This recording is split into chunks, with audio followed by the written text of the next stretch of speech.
સંધાન all Gujarat integrated classroom. સેટેલાઇટના માધ્યમથી જોડતી કડી એટલે સંધાન. નમસ્કાર. બાયસેગ સંધાન વતી પ્રસારિત વ્યાખ્યાન શ્રેણીમાં હું ડૉક્ટર શૈલજાસિંહ તિવારી આપનું હાર્દિક સ્વાગત કરું છું. વિદ્યાર્થી મિત્રો, આજે આપણે બાયબેક ઓફ ઇક્વિટી શેર વિષય પર ચર્ચા કરવાના છીએ. સામાન્ય રીતે કોઈ પણ કંપની પોતાના શેર પોતે જ ખરીદી શકતી નથી.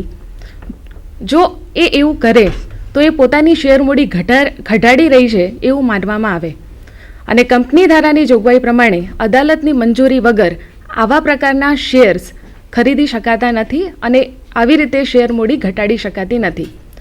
પરંતુ તે કંપની ધારાની જોગવાઈમાં બે અપવાદ છે, કલમ 80 અને કલમ 77A, AA અને B. કલમ 80ની અંદર રિડીમેબલ પ્રેફરન્સ શેર્સ પરત કરવા અંગે જોગવાઈ આપવામાં આવી છે.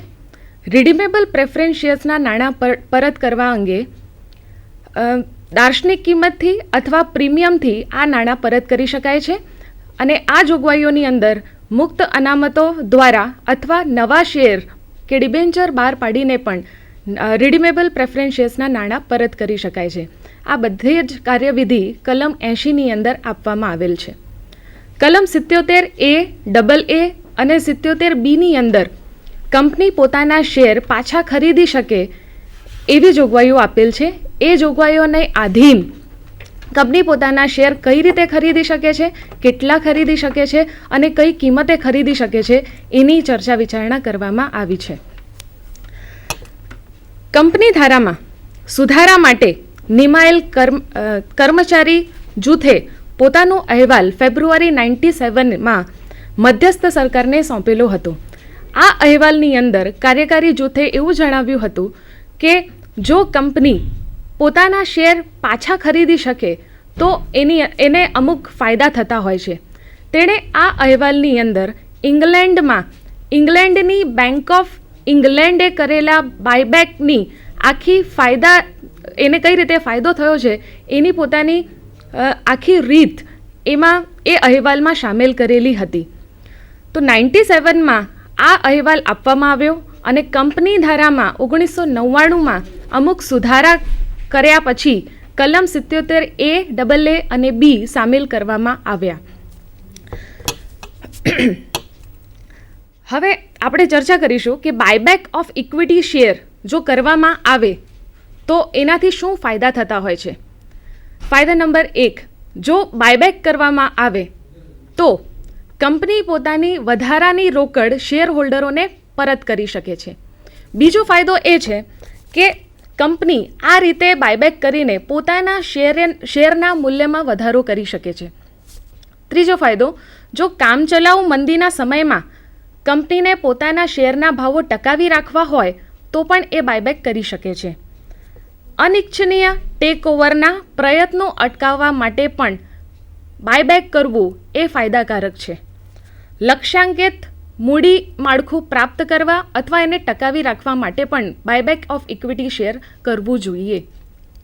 કંપની ધારામાં 1999ના સુધારા પછી કલમ 77A મુજબ બાયબેક ઓફ ઇક્વિટી શેરની જોગવાઈઓ કરવામાં આવી. આ જોગવાઈઓની અંદર કહેવામાં આવ્યું કે બાયબેક ઓફ ઇક્વિટી શેર 3 સાધનોમાંથી ખરીદી શકાય છે. નંબર 1, જો બાયબેક ઓફ ઇક્વિટી શેર મુક્ત અનામતોમાંથી પરત કરવાના હોય તો. સેકન્ડ, જામીનગીરી પ્રીમિયમ ખાતામાંથી પણ આ પ્રકારના શેર્સ પરત કરી શકાય છે. અને ત્રીજું, કોઈ નિર્દિષ્ટ જામીનગીરી કે કોઈ શેર એની ઉપજમાંથી પણ આવા પ્રકારના શેર પાછા ખરીદી શકાય છે. ખાસ નોંધ એ બાબતની લેવાની છે મિત્રો કે જો કંપનીએ તે જ પ્રકારના શેર કે કોઈ નિર્દિષ્ટ જામીનગીરી અગાઉથી બહાર પાડેલ હોય તો તેની ઉપજમાંથી બાયબેક ઓફ ઇક્વિટી શેર કરી શકાય નહીં. બાયબેક ઓફ ઇક્વિટી શેર જો તમારે કરવું હોય તો કંપનીને આર્ટિકલ્સ ઓફ એસોસિએશનમાં એ અધિકૃત કરાવવું જોઈએ. અધિકૃત કરાવવા માટે કંપનીએ સામાન્ય સભામાં એક ખાસ ઠરાવ રજૂ કરવાનો હોય છે અને આ ખાસ ઠરાવની અંદર બાયબેક કઈ રીતે થશે, કેટલી રકમમાં થશે, કયા સાધનોના ઉપયોગથી થશે અને આનો શું ફાયદો થશે, એ તમામ માહિતી સામેલ કરવામાં આવે છે. આ ખાસ ઠરાવ રજૂ કર્યા પછી 1 વર્ષની અંદર એટલે કે 12 માસની મુદ્દતની અંદર બાયબેક ઓફ ઇક્વિટી શેર કરવાના હોય છે. કોઈ પણ એક નાણાકીય વર્ષમાં કુલ વસૂલ આવેલી મૂડી એટલે કે ઇક્વિટી અને પ્રેફરન્સ બંને મૂડી તથા મુક્ત અનામતોના 25%થી વધારે બાયબેક હોવું ના જોઈએ. દાખલા તરીકે આપણે માનીએ કે ઇક્વિટી અને પ્રેફરન્સ શેર્સ તથા મુક્ત અનામતોનો સરવાળો ₹4 લાખ છે, તો એના 25% એટલે કે ₹1 લાખથી વધુ કંપની બાયબેક કરી શકશે નહીં. બાયબેક પછી દેવા ઇક્વિટીનો ગુણોત્તર 2:1 એટલે 2:1થી વધુ હોવો જોઈએ નહીં. આ દેવામાં તારણવાળા અને તારણ વગરના બંને પ્રકારના દેવા આપણે સામેલ કરીએ છીએ. જે બાયબેક કરવાના શેર હોય તે શેર પૂર્ણ ભરપાઈ થયેલ હોવા જોઈએ એ ખાસ ચકાસવું જોઈએ. જે શેર કોઈ માન્ય શેર બજારમાં રજિસ્ટર્ડ હોય તો તેના બાયબેક અંગે સેબીના નિયમોનો પણ ખાસ ધ્યાન લેવું જોઈએ. બાયબેક નીચે પ્રમાણે થઈ શકે છે. પહેલું, બધી જામીનગીરીઓ ધારણ કરનારાઓ પાસે પ્રમાણસર ખરીદીને, ઘણી વખત ડ્રો સિસ્ટમથી પણ શેરહોલ્ડરો પાસેથી આવા શેર્સ ખરીદી શકાય છે. બીજું, ખુલ્લા બજારમાંથી, એમાં પણ શેર બજારમાંથી ખરીદીને અથવા બુક બિલ્ડિંગ પ્રક્રિયા કરીને પણ આવા પ્રકારના શેર ખરીદી શકાય છે. ત્રીજું, ઓડ લોટ એટલે કે નિયત સંખ્યા કરતાં ઓછા શેર ધારણ કરનાર શેરહોલ્ડરો પાસેથી પણ આ પ્રકારના શેર ખરીદી શકાય છે. ફોર્થ, જ્યારે કંપની સ્વેટ ઇક્વિટી અથવા પોતાના કર્મચારીઓને સ્ટોકનો વિકલ્પ આપે છે તો એવા સ્ટોકને અથવા સ્વેટ ઇક્વિટી શેરને ખરીદીને પણ એ બાયબેક કરી શકે છે. સ્વેટ ઇક્વિટી એટલે કલમ 79A સ્વેટ ઇક્વિટીની વ્યાખ્યા આપેલ છે. સ્વેટ ઇક્વિટી એટલે જ્યારે કંપની પોતાના જ કર્મચારીઓને અથવા ડિરેક્ટરોને અથવા કંપનીને ટેકનિકલ જ્ઞાન પૂરું પાડનાર વ્યક્તિઓને રોકડની અવેજીમાં શેર બહાર પાડવામાં આવે ત્યારે એને સ્વેટ ઇક્વિટી શેર કહેવાય છે. કોઈ પણ એક વ્યક્તિ પાસેથી વાટાઘાટો કરી અને ખાનગી વ્યવસ્થા કરી કંપની આવા પ્રકારનું કોઈ બાયબેક કરી શકતી નથી. જો કંપની પોતાના શેર બાયબેક કરે તો તે પાછા મેળવ્યા પછી 7 દિવસની અંદર ભૌતિક રીતે એ શેર્સનું નાશ કરવાનું હોય છે. કેમ કે બાયબેક શેર કર્યા પછી, શેર્સ પાછા ખરીદ્યા પછી તેનું 7 દિવસમાં એને રદ કરવું જોઈએ. બાયબેક કર્યા પછી 6 માસ સુધી કંપની તે જ પ્રકારના શેર બહાર પાડી શકાતી નથી. વર્ષ 2001 પછી આ મુદ્દત ઘટાડીને 6 માસ કરી દેવામાં આવી છે, પણ 2001 પહેલાં આ મુદ્દત 24 મહિનાની હતી. એટલે કે 2 વર્ષ સુધી બાયબેક કર્યા પછી તે જ પ્રકારના શેર્સ કે કોઈ જામીનગીરી કંપની ફરીથી બહાર પાડી શકતી નથી. જો કે આ મુદ્દત દરમિયાન એટલે કે વર્ષ 2001 પછી કંપની બોનસ શેર ઇસ્યુ કરી શકે છે, કર્મચારીઓને સ્ટોકનો ઓપ્શન આપી શકે છે, સ્વેટ ઇક્વિટી ઇસ્યુ કરી શકે છે, તેમજ પ્રેફરન્સ કે ડિબેન્ચરનું ઇક્વિટી શેરમાં રૂપાંતર કરી શકે છે. બાયબેક પછી 365 દિવસ સુધી ફરીથી બાયબેક કરી શકાતું નથી. એટલે કે વર્ષમાં ફક્ત એક જ વખત બાયબેક કરી શકાશે. એના પછી 1 વર્ષ સુધી તમે બાયબેક નહીં કરી શકો. જો કંપની બાયબેક કરે તો તેણે એક રજિસ્ટર્ડ રાખવું પડે છે. આ રજિસ્ટરની અંદર એણે કેટલી રકમનું બાયબેક કર્યું છે, એ રકમની જોગવાઈ ક્યાંથી કરી છે, એ જે બાયબેક શેર કર્યા એને કઈ તારીખે રદ કર્યા છે, કઈ તારીખે નાશ પામ્યું છે, એ તમામ માહિતી એ રજિસ્ટર્ડની અંદર લખવામાં આવે છે. બાયબેક પૂરું થઈ જાય પછી 30 દિવસની અંદર સંપૂર્ણ વિગત કંપનીએ રજિસ્ટ્રારને તેમજ સેબીમાં મોકલવાની હોય છે. જ્યારે કંપનીએ પોતાની મુક્ત અનામતોમાંથી બાયબેક કર્યું હોય ત્યારે તેને શેરની દાર્શનિક કિંમત જેટલી જ રકમ મૂડી પરત અનામત ખાતે ટ્રાન્સફર કરવાની હોય છે અને પાકા સરવૈયામાં આ રીતે રકમ તબદીલ કરી છે તેની વિગતો આપવી જરૂરી હોય છે.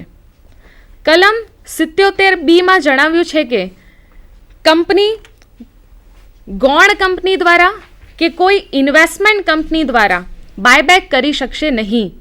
તેમજ જો કંપની ડિફોલ્ટર સાબિત થઈ હોય, એટલે કે જો કંપનીએ શેર હોલ્ડરોને ડિવિડન્ડ ન ચૂકવ્યું હોય, જો કંપનીએ કોઈ નાણાકીય સંસ્થા પાસેથી લોન લીધી હોય અને એ લોન પરત ન કરી હોય અથવા એની ઉપર વ્યાજ ન ચૂકવ્યું હોય, અથવા પ્રેફરન્સ શેર્સ કે ડિબેન્ચરના નાણાં પરત ન કર્યા હોય, આવા તમામ સંજોગોમાં જો કંપની ડિફોલ્ટર સાબિત થઈ હોય તો એ કંપની પણ બાયબેક કરી શકતી નથી.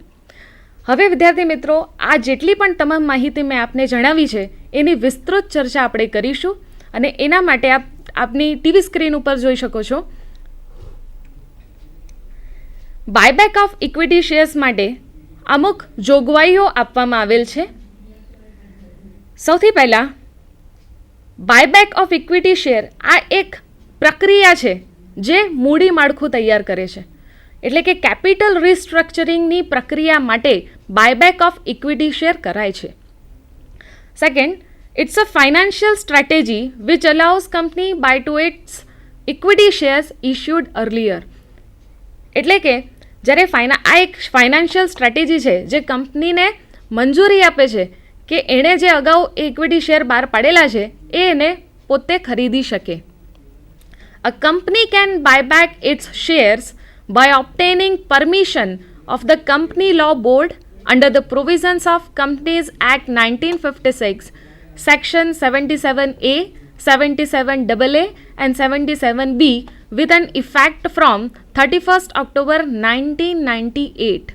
આ ત્રણેય સેક્શન્સ એટલે સેક્શન 77A, AA અને B જે 31 ઓક્ટોબર 98માં ઇફેક્ટ પામેલ છે એ કંપનીના લો બોર્ડની મંજૂરીથી આપણે બાયબેક કરી શકીએ છીએ. Purposes of buyback of equity share. કેમ કોઈ કંપનીને બાયબેક કરવું જોઈએ, એ બાયબેક ઓફ ઇક્વિટી શેર કરવાથી શું ફાયદા થાય છે એ જણાવેલ છે. પહેલું, to facilitate reduction of share capital. એટલે કે જો કંપની પાસે વધારાના નાણાં હોય, વધારાની રોકડ હોય, વધારાની મૂડી હોય તો એ મૂડી ઉપર જે એને ખર્ચા કરવાના હોય છે એ ખર્ચાઓ ઘટાડવા માટે પણ કંપની પોતાના શેર રિડ્યુસ કરતી હોય છે. એટલે કંપની પોતાના શેર પરત લઈ લેતી હોય છે. તો પોતાની મૂડી ઘટાડવા માટે અથવા વધારાની રોકડ પરત કરવા માટે પણ બાયબેક કરી શકાય છે. Second, to generate higher return for the left over equity share holder. Equity share હોલ્ડરને મહત્તમ લાભ મળે એટલા માટે પણ બાયબેક ઓફ ઇક્વિટી શેર કરાય છે. મેં અગાઉ પણ ચર્ચા કરેલ છે કે જ્યારે પણ ઇક્વિટી શેરના મૂલ્યમાં વધારો કરવાનો હોય ત્યારે company buyback of equity shares કરતી હોય છે. ત્રીજું પર્પસ છે, when liquidity reach company has no avenue for the investment within or outside the business. જ્યારે લિક્વિડેશન ઉપર આવી જાય, જ્યારે કંપની લિક્વિડિટી ઉપર આવે ત્યારે એની પાસે કોઈ બિઝનેસની અંદર કે બિઝનેસની બહાર ઇન્વેસ્ટમેન્ટ કરવાના વધારે કોઈ એવેન્યુઝ હોતા નથી. તો એના માટે પણ બાયબેક ઓફ ઇક્વિટી શેર એ ફાયદાકારક સાબિત થઈ શકે છે. જ્યારે કંપનીએ રિસેશન પીરિયડ હોય એટલે કામચલાઉ મંદી હોય તો એ કામચલાઉ મંદીની અંદર કંપની પોતાના શેર્સના ભાવો ટકાવી રાખે એના માટે પણ બાયબેક કરતી હોય છે. એના માટે લખ્યું છે કે to maintain shareholders value in the situation of poor secondary market, to arrest down trend in the market price value of the shares. હવે બાયબેક કઈ રીતે કરીશું, બાયબેકના સાધનો કયા કયા છે એની હવે આપણે વિસ્તૃત ચર્ચા કરીએ છીએ. વિદ્યાર્થી મિત્રો, 77A મુજબ બાયબેક 3 સાધનોમાંથી જ કરી શકાય છે. પહેલું, મુક્ત અનામતોમાંથી, બીજું જામીનગીરી પ્રીમિયમ ખાતામાંથી કે ત્રીજું કોઈ શેરની ઉપજમાંથી. હવે આપણે એની વિસ્તૃત ચર્ચા કરીએ કે સપોઝ આપણે મુક્ત અનામતોનો ઉપયોગ કરવો હોય તો મુક્ત અનામતોની અંદર કયા કયા પ્રકારના અનામતો સામેલ થશે. આપ આપને ટીવી સ્ક્રીન ઉપર જોઈ શકો છો કે મુક્ત અનામતોની અંદર પ્રોફિટ એન્ડ લોસ એકાઉન્ટ એટલે કે નફા નુકસાન ખાતું, બીજું grant subsidy received from the government, જ્યારે કોઈ સબસિડી સરકાર પાસેથી મેળવી હોય તો એ, ત્રીજું જનરલ રિઝર્વ એટલે કે સામાન્ય અનામત ખાતામાંથી, ત્રીજું ડિવિડન્ડ ઇક્વિલાઇઝેશન ફંડ અથવા રિઝર્વમાંથી, સિંકિંગ ફંડમાંથી, અને ઇન્વેસ્ટમેન્ટ અલાઉન્સ જે અનયુટિલાઇઝડ કરેલ છે એ રિઝર્વ પણ આપણે ફ્રી રિઝર્વ્સની અંદર સામેલ કરી શકીએ છીએ. તો આ મુક્ત અનામતોનો ઉપયોગ કરીને આપણે બાયબેક કરી શકીએ છીએ. After adjustment for unamortized miscellaneous expenditures, deferred revenue expenditure, goodwill, contingent liabilities likely to mature but not provided for, diminution of long-term investment not provided for, impairment in the value of tangible assets not provided for. આ બધાની જ આપણે ખાસ ધ્યાન રાખવાનું છે કે જ્યારે પણ કુલ વસૂલ આવેલી મૂડી અને મુક્ત અનામતોનો વપરાશ કરવો હોય તો આ પ્રકારના અવાસ્તવિક ખર્ચાઓને પણ ધ્યાનમાં લેવા જોઈએ. બીજો પ્રકારનું સાધન છે કે જ્યારે આપણે બાયબેક કરવું હોય તો મુક્ત અનામતો સિવાય સિક્યોરિટી પ્રીમિયમ એકાઉન્ટ એટલે કે જામીનગીરી પ્રીમિયમ ખાતામાંથી પણ બાયબેક કરી શકાય છે. ત્રીજું સાધન છે proceed of earlier issue of another type of shares and other specified securities like employees stock option. એમ્પ્લોઈઝના સ્ટોક વિકલ્પથી અથવા અમુક પ્રકારના શેર બહાર પાડીને અને એની ઉપજમાંથી પણ આ પ્રકારના શેર્સ બાયબેક કરી શકાય છે. તો આ હતી બાયબેક કરવાના સ્તોત્રો, એટલે કે આપણે આ પૈસા જે શેર્સ આપણને ખરીદવાના છે એ પૈસાની જોગવાઈ આપણે ક્યાંથી કરીશું એની આ વિસ્તૃત ચર્ચા હતી. હવે આપ આપણે ટીવી સ્ક્રીન ઉપર જોઈ શકો છો કે મેં જેમ તમને કીધું કે ભાઈ મુક્ત અનામતોનો ઉપયોગ કરીને બાયબેક ઓફ ઇક્વિટી શેર કરી શકાય છે, જેની અંદર અમુક રિઝર્વ્સના નામ લીધા હતા, જેમ કે પીએ